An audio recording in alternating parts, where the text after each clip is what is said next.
Hello students, welcome to CTET and CTET cracker channels. इस video में हम लोग पास्ट टेंस को सीखेंगे। जैसा कि हम सभी को पता है कि हम लोगों ने प्रेजेंट टेंस के ऑल टाइप्स को बहुत ही अच्छी तरह से, बहुत ही बारीकी से समझ लिया है। और मैं आपको विश्वास दिलाना चाहती हूँ कि अगर आप अभी तक कई बार टेंस को पढ़े हैं तो अब मेरी ये वीडियो देखने के बाद आपको इसके बाद टेंस को पढ़ने की ज़रूरत नहीं पड़ेगी।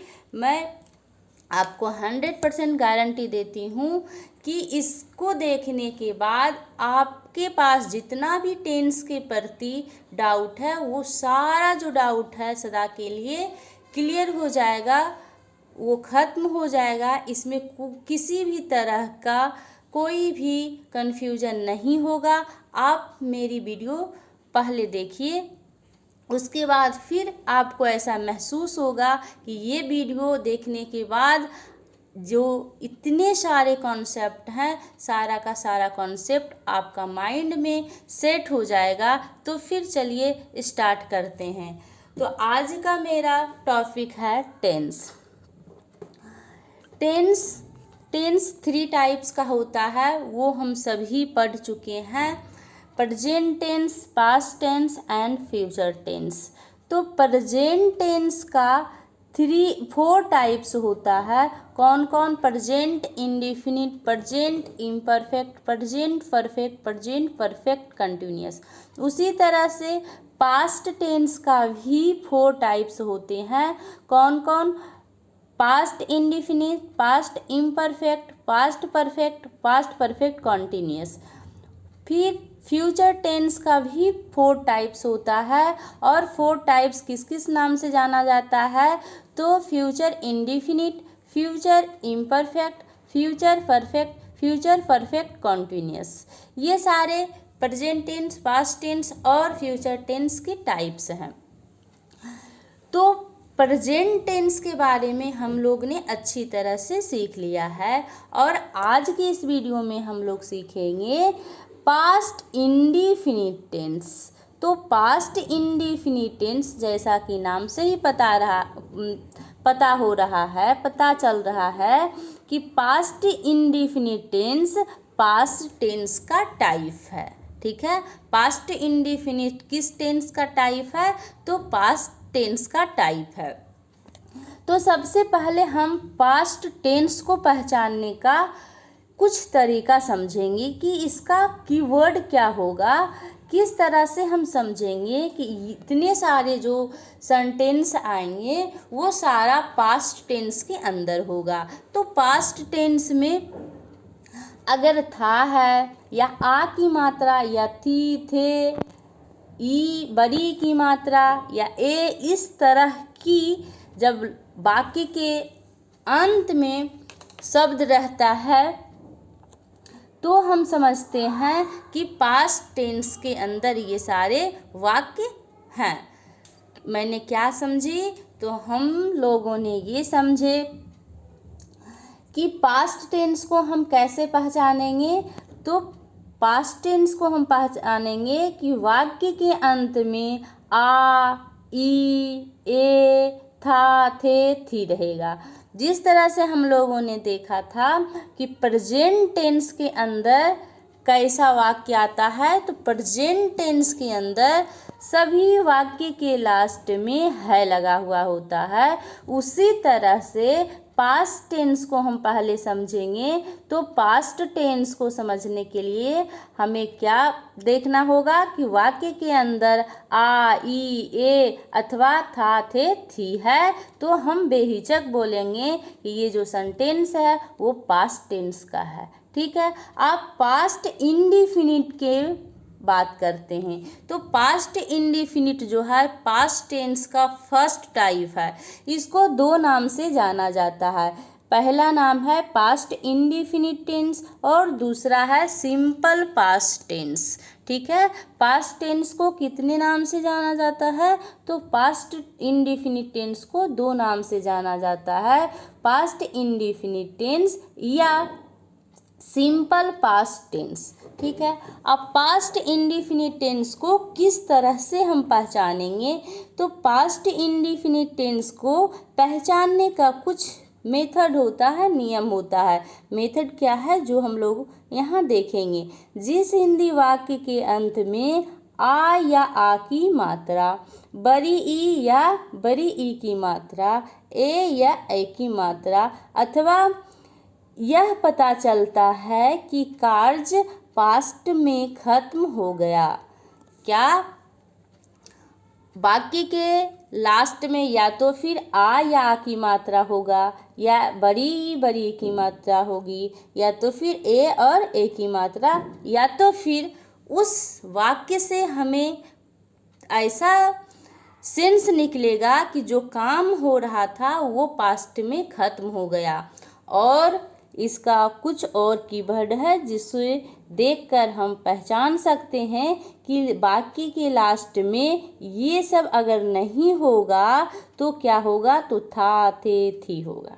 ठीक है, तो इतने सारे कीवर्ड से हम समझ सकते हैं कि अगर इतना सारा कीवर्ड इनमें से कोई एक अगर कोई भी वाक्य के अंत में है तो हम समझ लेंगे कि वो वाक्य जो है, वो सेंटेंस जो है, वो पास्ट इंडिफिनिट सेंटेंस का है। ठीक है, अब इसको समझने के बाद इसको ट्रांसलेट करने के लिए रूल क्या है, इसका स्ट्रक्चर क्या है?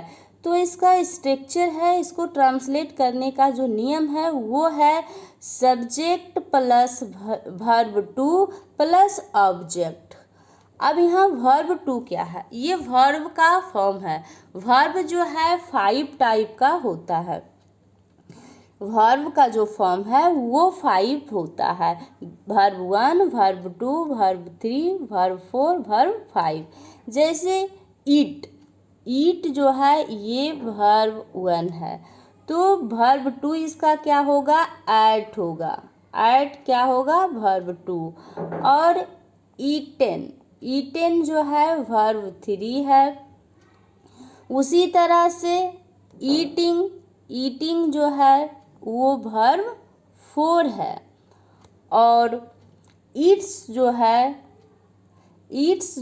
वो वर्ब 5 है।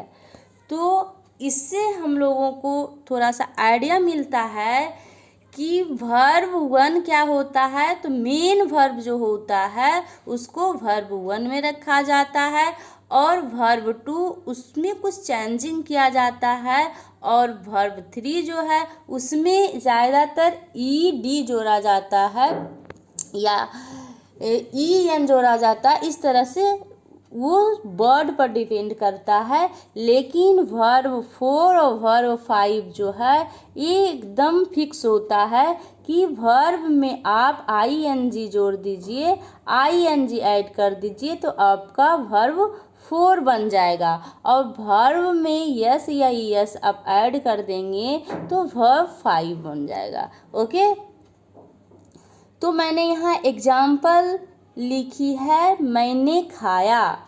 क्या है, मैंने खाया। अब इसको थोड़ा सा ये जो पहचानने का नियम था उससे मैच कर कर देखिए कि क्या यहाँ जो लिखा हुआ वाक्य है इससे मैच हो रहा है। तो मैंने क्या बताई थी कि हिंदी वाक्य के अंत में आ या आ की मात्रा है। तो आप यहाँ देखिए कि खाया में क्या है, आ की मात्रा लगा हुआ है। तो हम श्योर अब कह सकते हैं कि ये जो वाक्य है वो पास्ट इंडिफिनिट का है। ओके, उसी तरह से नेक्स्ट 2 का जो एग्जाम्पल है, बच्चे स्कूल गए। यहाँ ए है तो ए भी पहचान में था कि वाक्य के लास्ट में अंत में ए अगर लगा हुआ है तो वो भी क्या होगा, पास्ट इंडिफिनिट होगा। इस तरह से हम सारा एग्जाम्पल को पहचान सकते हैं। लिखा, सिर्फ और सिर्फ लास्ट वाला शब्द आपको देखना होगा। लिखा आ की मात्रा है, और खाया था, यहाँ आ था, थी, थे है, तो यहाँ था है, इसलिए ये सारा जो एग्जाम्पल है यहाँ फिर बड़ी ई की मात्रा है, आई। तो सारा जो एग्जाम्पल है, मैंने खाया, बच्चे स्कूल गए, उसने एक पत्र लिखा, रोहन खाया या रोहन खाया था, दोनों एक ही सेंटेंस है। वह मेरे पास आई, ये 5 जो एग्जाम्पल है वो सारा का सारा एग्जाम्पल पास्ट इंडेफिनिट का है। अब इसको हम लोग ट्रांसलेट कैसे करेंगे जो यहाँ समझेंगे। तो मैंने क्या रूल बताई थी, subject plus V2 plus object, ठीक है। तो मैंने खाया, आई एट, आई सब्जेक्ट है मेरा और खाना के होता है ईट, ईट जो है वो फर्स्ट फॉर्म है। तो ईट का V2 क्या होता है, एट होता है, AT एट। तो यहाँ क्या होगा, आई एट। नेक्स्ट एग्जाम्पल है, बच्चे स्कूल गए, the children went to school. यहाँ वेंट आया है जो गो का दूसरा फॉर्म है, go, went, gone, going, goes होता है, ठीक है। थर्ड नंबर है, उसने एक पत्र लिखा, उसने एक पत्र लिखा, ही रोट अ लेटर। यहाँ अ लेटर के पहले आ क्यों लगा, क्योंकि लेटर जो है वो काउंटेबल नाउन है, इसलिए इसके पहले आ का यूज होता है, उसको हम काउंट तो कर सकते हैं, ठीक है। और यहाँ रोट जो है वो लिखना का जो राइट है उसका वर्ब टू होता है, रोट, ठीक है। इस तरह से ये क्या हुआ, he wrote a letter. For example देखेंगे, मोहन खाया, या तो फिर इसी को हम लिख सकते हैं मोहन खाया था, दोनों का जो सेंस है सेम है। तो मैंने यहाँ आपको ये समझाने की कोशिश की हूँ कि रोहन खाया या रोहन खाया था, दोनों का जो सेंस है वो सेम है। खाने का जो काम है वो पास्ट में ख़त्म हो चुका है और इसमें भी ख़त्म हो चुका है। तो इस तरह से हम दोनों सेंटेंस को बोल सकते हैं। तो इसको हम ट्रांसलेट करेंगे तो क्या होगा, रोहन एट, इट का सेकेंड फॉर्म है एट, ATE एट।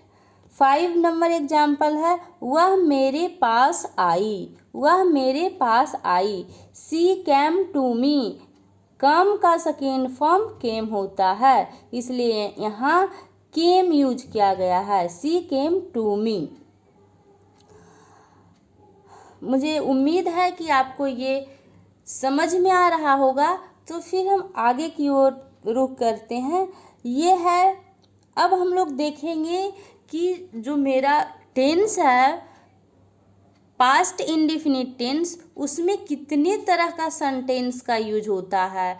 तो there are 4 types of sentences use in tense. Tense में जो है मैंने 4 तरह का सेंटेंस का यूज किया जाता है। वो 4 तरह का सेंटेंस कौन कौन सा है जो अब हम लोग देखेंगे।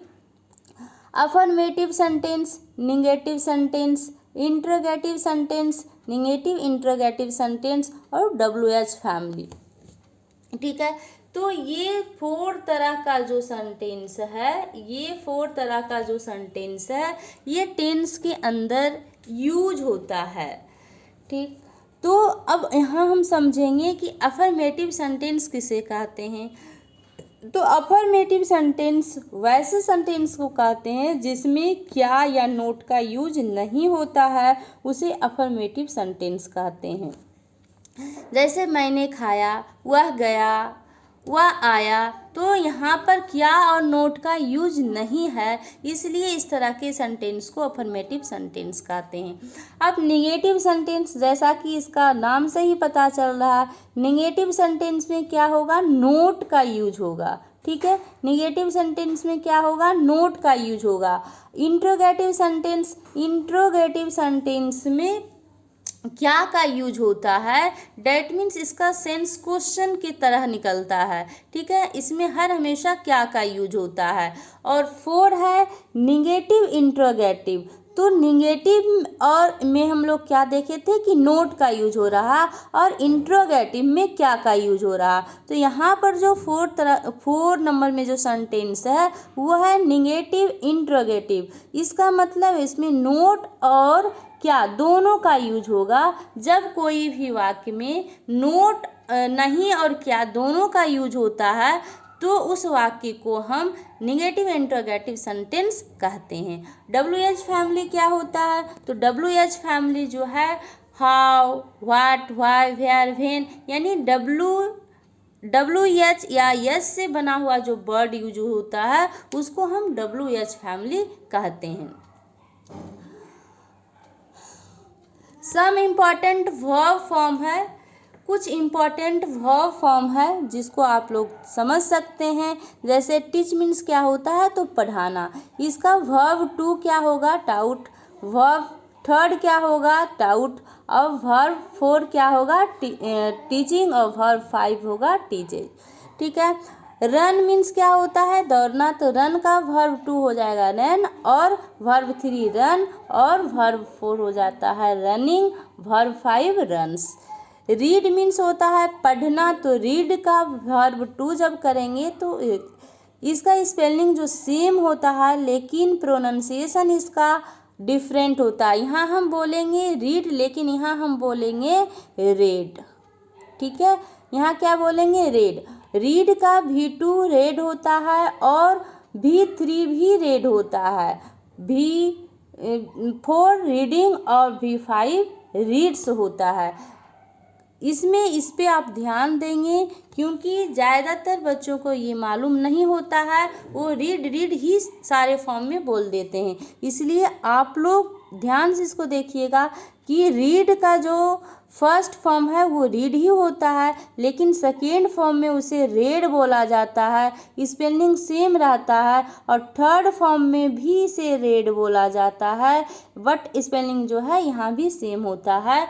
और फोर्थ फॉर्म में रीडिंग एंड फिफ्थ फॉर्म में रीड्स। अब हम लोग देखेंगे अफर्मेटिव सेंटेंस यहाँ पर किस तरह से आएगा। तो अफर्मेटिव सेंटेंस, मैंने अपनी कार बेच दी। यहाँ दी है तो बड़ी ई की मात्रा का यूज हो रहा है ना। बड़ी ई की मात्रा का यूज जब होता है तो कौन सा सेंटेंस के टेंस के अंदर आएगा? बड़ी ई की मात्रा या आ की मात्रा या ए की मात्रा, तो ये पास्ट इंडिफिनिट टेंस के अंदर आएगा।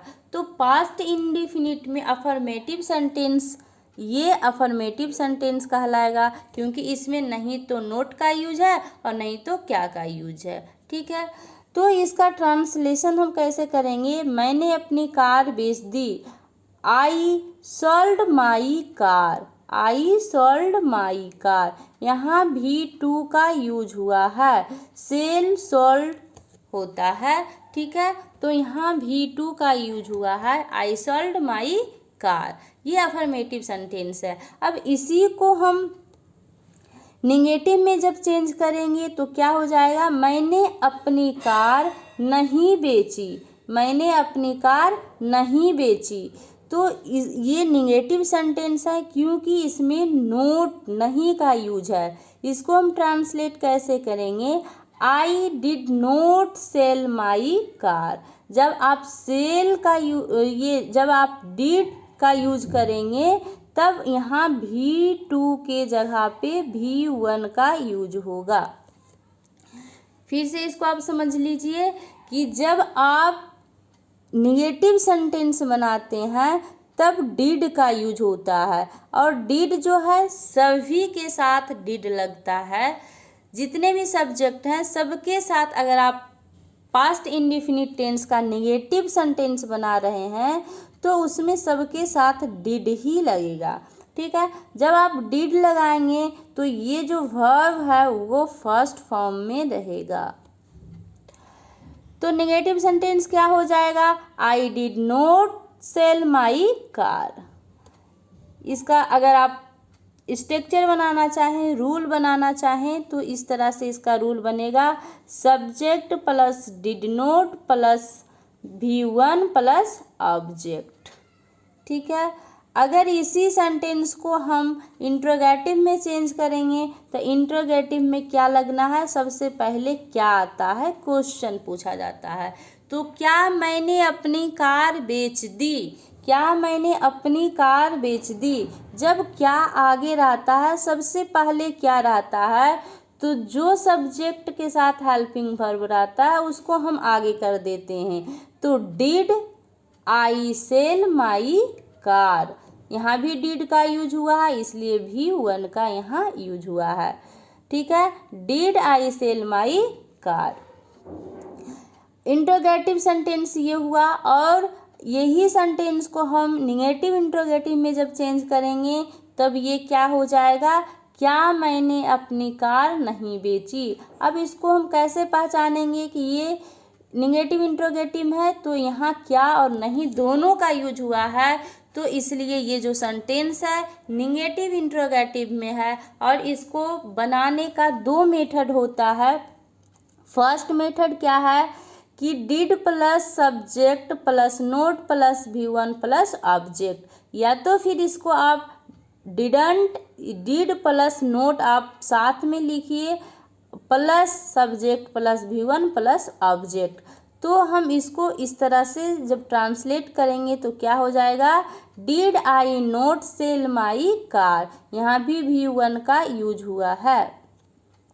और इसी को जब हम दूसरे मेथड से बनाएंगे तो ये बनेगा, क्या बनेगा, अगर इसी को हम दूसरे मेथड से बनाएंगे तो ये बनेगा didn't I sell my car. ठीक है, और इसके बाद में क्वेश्चन मार्क्स लगाना अनिवार्य है। अब यही सेंटेंस को हम WH फैमिली के अंदर लिखेंगे तो कैसे लिखेंगे, मैंने अपनी कार क्यों बेची, है ना, मैंने अपनी कार क्यों बेच दी। तो मैंने अपनी कार क्यों बेच दी, ये जो सेंटेंस है सबसे पहले हम यहाँ केयर करेंगे कि क्यों, WH फैमिली का वर्ड है, वाई मीन्स क्यों होता है, तो सबसे पहले हम इसी का वर्ड लिखते हैं, why did I sell my car. ठीक है,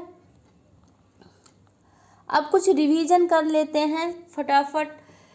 तो रिवीजन के लिए मैंने एक दूसरा एग्जाम्पल ली है, तुम पत्र लिखा, है ना, तुम पत्र लिखा या तुम एक पत्र लिखा, दोनों सेम सेंटेंस है।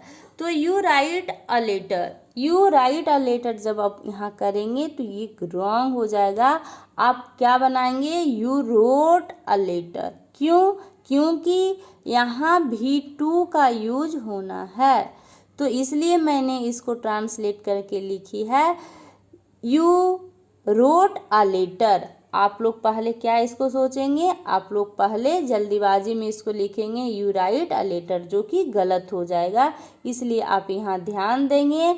और राइट के जगह पर क्या होगा, रोट होगा, क्योंकि पास्ट इंडेफिनिट में V2 का यूज होता है, किसमें, अफर्मेटिव सेंटेंस में। यहाँ ये कौन सा सेंटेंस है, ये अफर्मेटिव सेंटेंस है। ठीक ना, ये कौन सा सेंटेंस है, ये अफर्मेटिव सेंटेंस है।